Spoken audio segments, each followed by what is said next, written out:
Hey everyone, welcome back to the How Strong series. In today's video, we're going to be covering how strong Nidoking is in every game. This was decided by suggestions in the comment section, and from the top 3 from there, we took it to a community poll, and the result was Nidoking. So if you have a Pokemon you'd like to see covered in a future episode, comment it down below, and whatever top 3 win, we will take them to another community poll for one more final battle. As always, be sure to comment down below how you think this week's Pokemon will do, and leave a like to show your support. If we can hit 2,000 likes on this video, that should help this series out a lot. It's that time again. You've got to head over to MysticSage and check out my next My Hero Academia Season 5 review. It should be up not longer after this video is live as we begin the new arc. And things are a little different. Now with that plug out of the way, let's see just how strong Nidoking really is.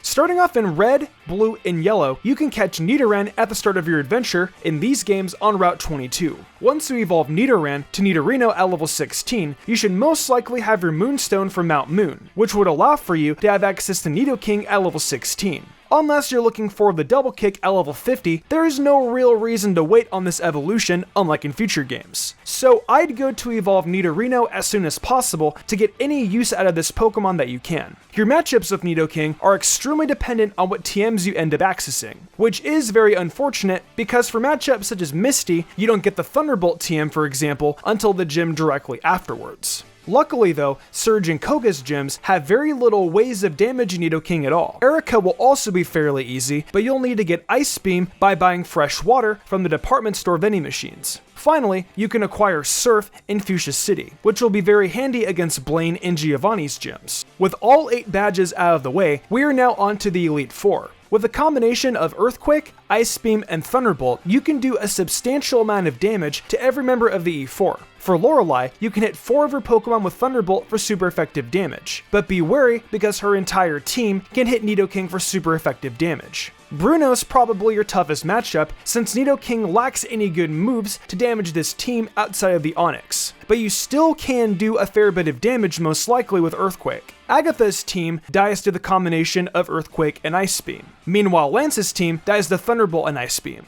Finally, we get to the rival battle. Your easiest matchup comes from choosing Bulbasaur, since Exeggutor has Barrage as its best way to damage you. Meanwhile, Gyarados will go down very easily with Thunderbolt. Only Alakazam here should cause any issues, since most of the super effective type Pokemon here can barely damage Nidoking. Overall, in the Generation 1 games, Nidoking is a phenomenal powerhouse that should be used. On to Generation 2. In Gold, Silver, and Crystal, you can get a Nidoran early on right before you battle Whitney. Sadly though, you need to save a total of 15,000 Pokédollars with your mother to have her buy a Moonstone, unless you're playing Pokemon Crystal, which you can access one by going into the Aerodactyl room in Runes of Alpha with Flash. If you're waiting for your mom to buy you one, this should happen somewhere roughly around when you battle Chuck. But luckily, while you wait to evolve Nidorino in the Nidoking, you'll at least have some use out of it against Whitney thanks to Double Kick against her normal types. Nidoking will have some use against Jasmine as well, but overall in these games, Nidoking is a lot less useful for the gyms. Going to the Elite Four, Nidoking will really only have actual use here against Koga and Lance, seeing as their teams are fairly weak to Nidoking, whether it uses Ice Punch or Earthquake. For Kanto gyms, you'll be able to use Nidoking against every gym besides Saffron, by just acquiring Earthquake, Thunder Punch, and Ice Punch. The hardest will be Misty, but you still should be able to at least put a dent in her team due to it being water types. But Quagsire will definitely cause a bit of trouble here for sure. Red's team overall should still be fairly weak to the same combination of moves. Just be careful of his Espeon as it will cause issues. Overall, if nothing else, Nidoking is at least very worthwhile in the Kanto portion of the game as it is basically a hard counter to most leaders. Now with Ruby, Sapphire, and Emerald, you can obtain Nidoking through trading with Fire Red and Leaf Green, so we'll be starting from pretty much the beginning. While you'll have Double Kick for Roxanne, her team is still fairly defensive thanks to Nose Pass, so while possible, there are definitely more ideal ways of taking down her team. You'll at least have a Nidorino with Peck for Brawly however, which will be fairly useful as a fighting resist.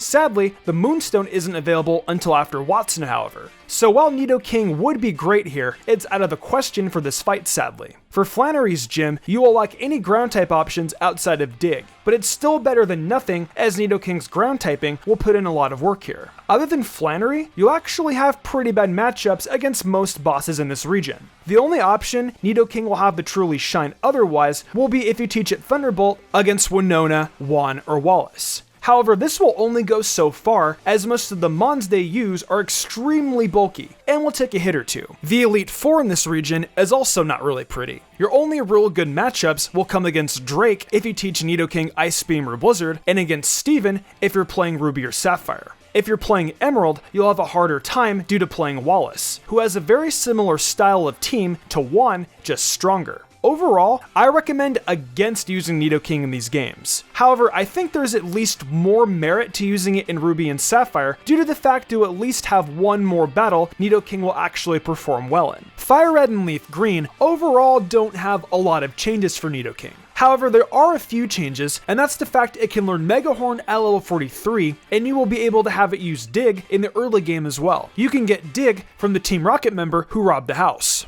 Generation 4 is up next on our radar. You can find Nidoran in the post-game, so we'll be counting it as a traded Pokemon for the sake of the actual story. You'll be able to do the usual double kick Gym 1 with a bit of struggle like usual. However, it's better than nothing. Gardenia's team will struggle to handle Nidorino, and if you find a Moonstone from the underground, I'd recommend leaving Nidorino as is for the time being, so you can resist her team instead of being neutral to it. After Gardenia, however, feel free to evolve Nidorino and let it sit in slot 6 of your party until Byron, where you can click Dig and Fire Blast to muscle past his team.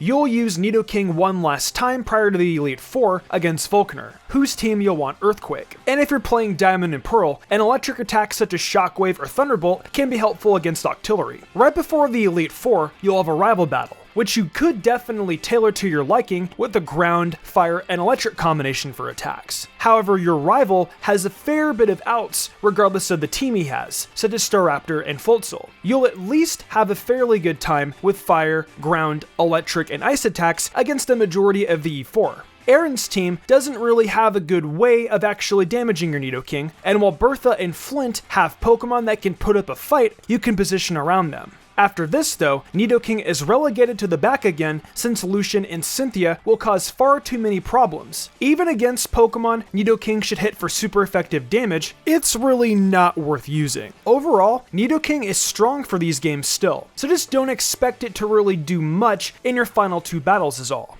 Nothing really changes in Heartgold or Soul Silver, barring the convenience of just having more TMs available in these games. So we'll skip over those and move on to Black and White. You'll unlock trading after the first gym here. So Nidoran's first use will be as a Nidorino against Lenora by spamming Double Kick against her team. Once you beat this gym, Nidoking will be accessible and able to peck all of Berg's team with ease. You can find Dig in the desert right before Elace's gym, which is very helpful against everything besides Emolga, which will have to settle for Rock Tomb, which you can also find in the desert in the resort area. From here, Nidoking will take a bench throughout the next handful of gyms until Iris or Drayden, where you can run Blizzard to get through this gym. The Elite Four is sadly far more difficult than the gyms would be. Your matchup against Caitlyn is pretty bad. However, otherwise, your matchups end up being fairly middling since you just don't have strong or weak ways around most of the other E4's Pokemon. However, when fighting N, you'll have a lot of use against Pokemon such as the Zekrom or Reshiram by using Earthquake.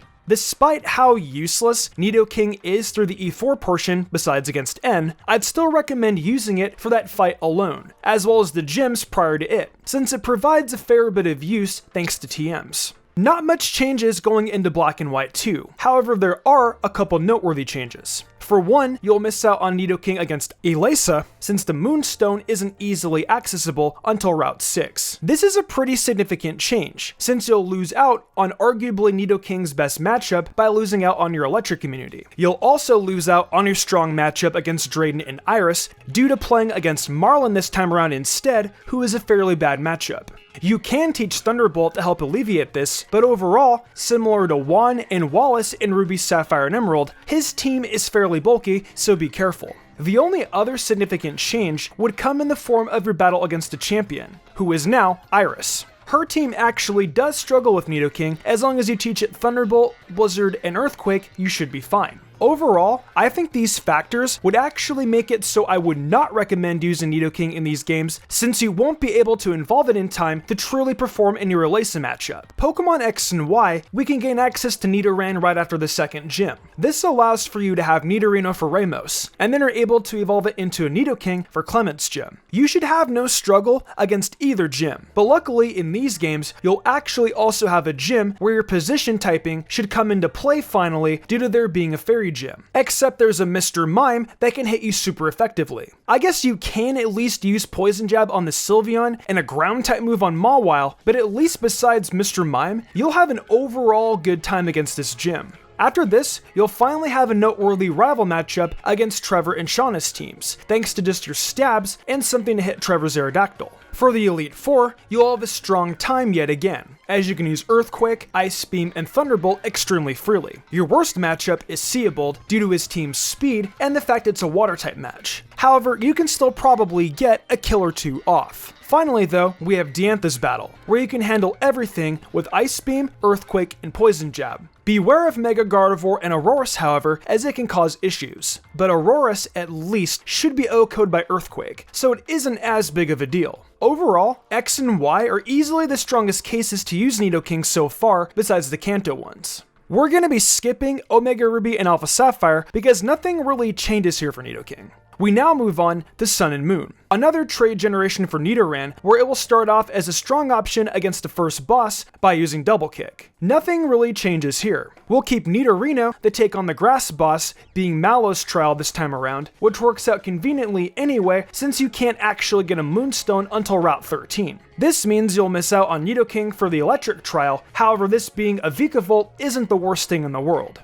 You don't really actually have any strong trial matchups from here, seeing as the last two are Mimikyu and Komodo. And while Mimikyu is a fairy type, you'll only be able to hit it for neutral because of Ghost being a poison resist. Nidoking is at least useful against Team Skull due to their team not really damaging it well outside of Guzma's Golisopod. But otherwise, it's not the greatest in the pre-E4 either. Taking on the E4, you yet again have fairly unimpressive matchups. Your only strong one will come against Olivia, where this time around you'll actually have a ground type unlike before. Earthquake should be fairly strong against her team, making this fight a breeze. Finally, Kukui's team is easiest to handle if you choose Rowlet and force the Incineroar matchup, since half of his Pokemon will be weak to Earthquake. Just be careful of Alolan Ninetales using Blizzard here. Overall, Nidoking has a couple useful battles, but due to how late you receive the Moonstone, it's not worth using here. I won't spend too long covering Ultra Sun and Moon, since the only things that really change for Nidoking here are the addition of Mina's trial, which actually is very helpful since Nidoking handles Sophocles' team as well as Mallow's team if you're playing Ultra Sun. It is also useful against Mina herself actually, since her team is fairies. I still, however, would not recommend Nidoking, as you still have a few really big matchups you miss out on, such as the new trial for Sophocles of Togedemaru over Vikavolt, as well as still missing out on Kiawe's trial, which you did in both games. Overall, there are better ground options in both games I'd recommend using over Nidoking. In Pokemon Let's Go, your journey ends up being pretty similar for Nidoking to the other Kanto games. You match up really well against almost every gym in the game, so yet again, I would 100% recommend using Nidoking here. Nidoking was quite literally made to be used in the Kanto games due to easy access for the Moonstone, as well as how easy it is to teach it moves through level up or TMs for practically every boss in the game besides Misty. Finally, we move on to Pokemon Sword and Shield. You have to trade Nidoran to obtain it, so we'll be starting off at the beginning. Nidoran lost Double Kick at the early levels again, however you'll still be able to utilize it anyway since the first gym is a grass type leader now. Poison Sting should annihilate all of Milo's team. Since you can't gain access to Nidoking until you get to the Dusty Bowl, its next gym you'll really use it in won't be until Opal. With access to Cross Poison also found in the Dusty Bowl, you'll have a poison type option for a fairy gym where it will actually matter. Cross Poison will be helpful when taking on Togekiss and Alcremie. However, you'll want something such as Dig to handle Mawile. Galarian Weezing, because of its ability Levitate, will be a bit more annoying. However, Cross Poison should at least suffice for this as well, since its best way to damage you is Tackle Evolve moves due to you resisting Sludge and Fairy Wind. If you play Pokemon Sword, Gordy should also be a strong matchup. However, Melanie can be accounted for with a strong fire move if necessary. Raihan's team is fairly difficult, since while Nidoking has coverage for most of these Pokemon, it's a double battle, which makes the fact half of the team is ground type extremely dangerous here. On to the Galar Star Tournament. Your matchup against Hop is strongest if you chose Sobble, since most of his team can be accounted for by ground, fighting, and a coverage option for Corviknight. However, choosing Scorbunny works too. This comes with a bit more risk against Rillaboom due to possible speed ties while clicking high horsepower. Bead, like Opal, should be handled by Poison and Ground pretty easily. Just be aware of Galarian Rapidash potentially outpacing you, or G-Max Hatterene taking a hit and firing off a Max Mindstorm here, as that'd be very dangerous. Especially since Max Ooze hits not as strong as other Max moves due to the offensive stat boost. If you overcome that, your next strong matchup will be against Raihan, who now only has one ground type. Earthquake should suffice here as long as you have a partner to handle the Flygon. Rose's team should all die to ground and fire attacks, which now just leaves Leon's team. We mentioned choosing Sobble or Scorbunny, but this battle would prove to lean Sobble, since it means you only fight Cinderace against Hop and Rillaboom against Leon. And this also provides your Flygon answer like I mentioned earlier. Nidoking can be useful against the starter, and if you teach it a rock move, maybe you can max Rockfall the G-Max Charizard. Otherwise, you'll use Earthquake against Aegislash, and maybe an Ice move against Dragapult and Haxorus if you're still around.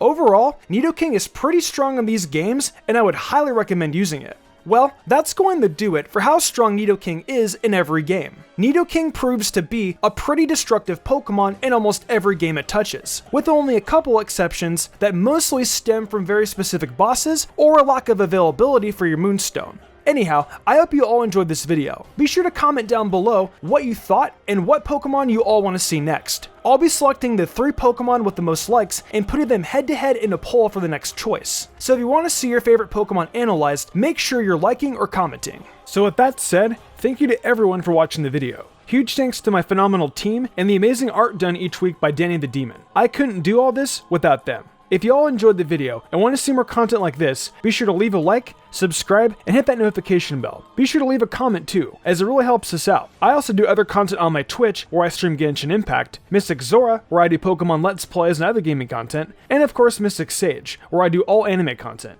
Right now, I'm focusing on Inuyasha and Yashahime, so if you're interested in that, be sure to check it out. If you'd like to support me even further than that, check out my Patreon. Whether it's a $1 tip to get early thumbnail access, or the $10 tier to get cool perler bead charms and a shout out. There's tons of reasons to join today. These lovely people did, and I thank them all so much for their support. It really means the world to me. I think I'm gonna wrap this up though. I'm Mr. Gumbrion, and I will see you all next time with some more amazing Pokemon content.